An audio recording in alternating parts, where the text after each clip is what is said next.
Hi, I'm Joan Newcomb, and today's Mystic Minute is how the truth comes to light. Maybe it's not that how the truth comes to light, but that the truth always comes to light. And sometimes in our timeline it takes centuries, but what I am finding nowadays is as this greater consciousness shift is happening, greater consciousness comes into form, that things come to light more quickly.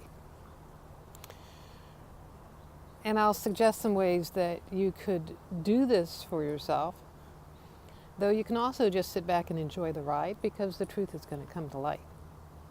Another thing I've also found is when I have done things myself to bring the truth to light, it still happens in ways that I couldn't have expected, and the truth is often somewhat what I suspected, but what ultimately results is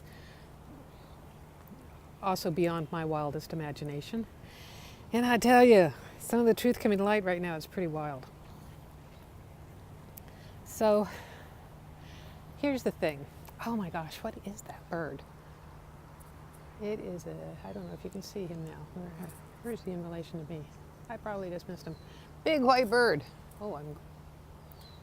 Well, he's a big white-breasted bird with a black, and I don't know if we're going to see him or not.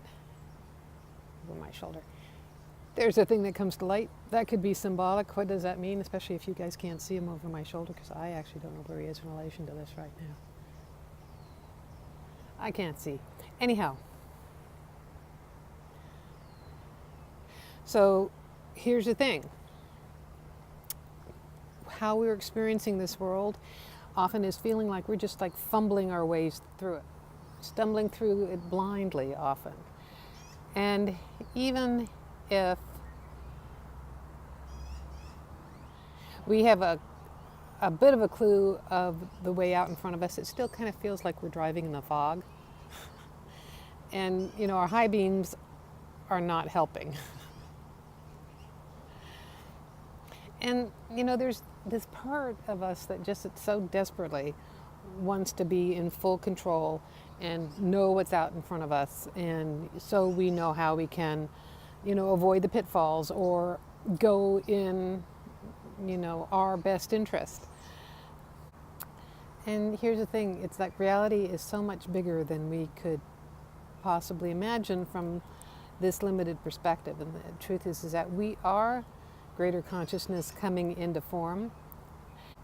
And from that perspective, we are the greater light that is revealing the truth, revealing reality as it is.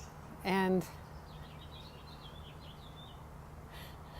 from this greater perspective, we're actually really amused even by the pain and how difficult things are.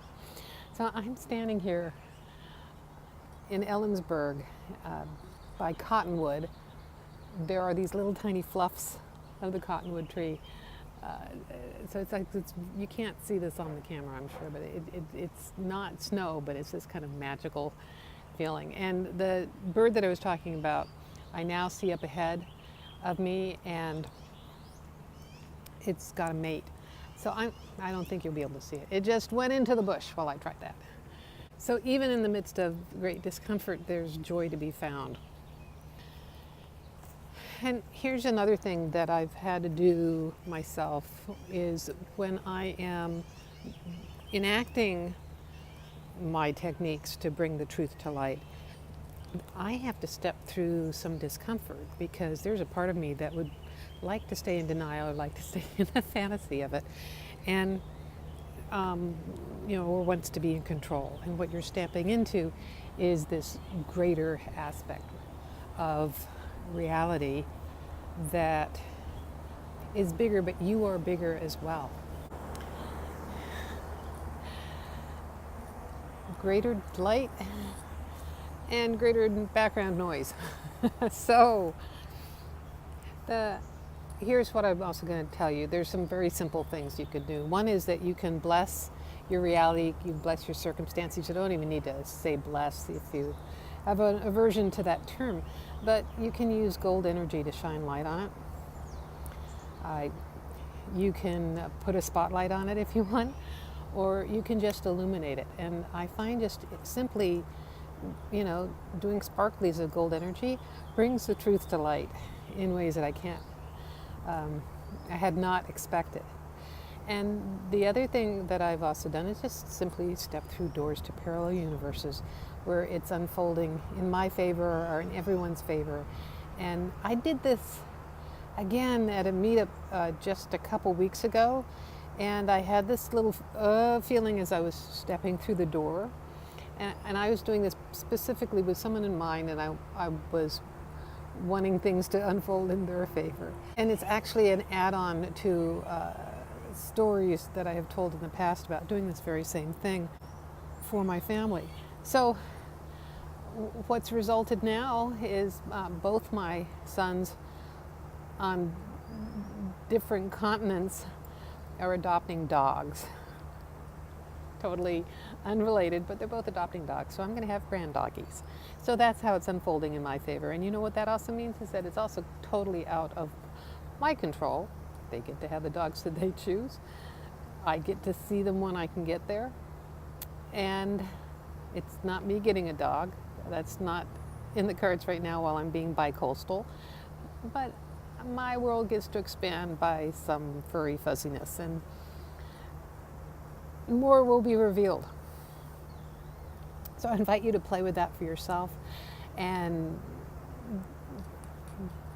there's those little fuzzies I was just telling you about.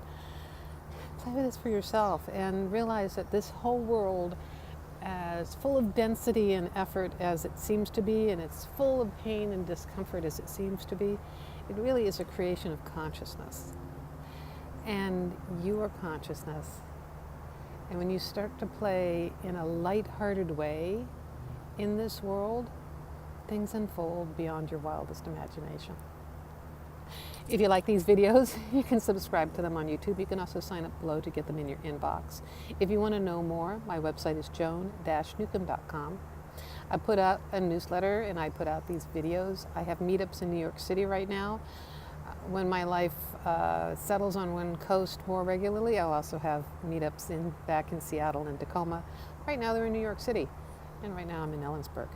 If you want individual sessions, or if you actually just want to know more about how to navigate your life as consciousness, go to my website, joan-newcomb.com, and look at my coaching programs. I have a coaching special there that you can take advantage of to get the basics. And stay tuned for my next Mystic Minutes.